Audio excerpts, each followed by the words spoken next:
Hello viewers, welcome to Income Fund Fundas, a unique show simplifying debt markets, hosted by yours truly Sunil Javeri and brought to you by Axis Mutual Fund. A very interesting question by a viewer: what are duration schemes and dynamic bond funds and what is the difference? By now, viewers have understood the negative correlation between interest rate movements and the price of the bonds.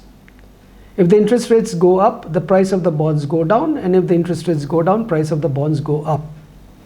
This concept is used very effectively by investors when they invest in long duration debt schemes like a 10-year G-Sec scheme or a 10-year corporate bond scheme, etc., and hope for interest rate movements to happen on the downward side.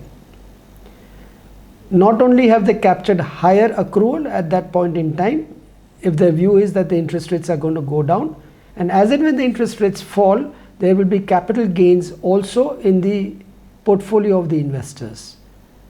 Of course, the modified duration also will be on the higher side, and that's the reason why the returns also get accentuated if their calls go right and the interest rate movements happen in their favor.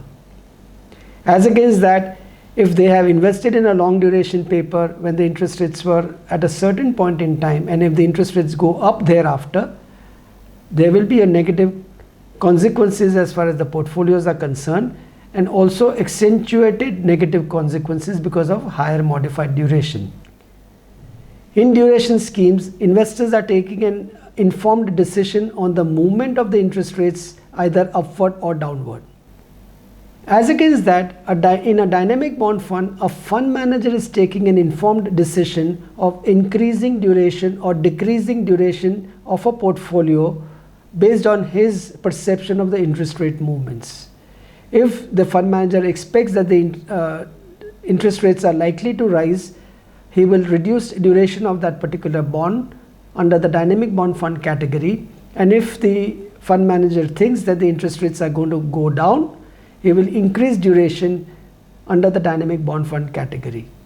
The difference between duration funds and dynamic bond funds is where in the duration schemes, investors are taking that informed decision, and under the dynamic bond funds, it is the fund manager who is taking that informed decision on behalf of the investors.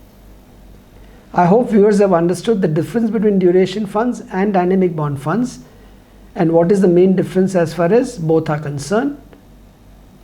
Thank you so much. Mutual fund investments are subject to market risks. Read all scheme related documents carefully.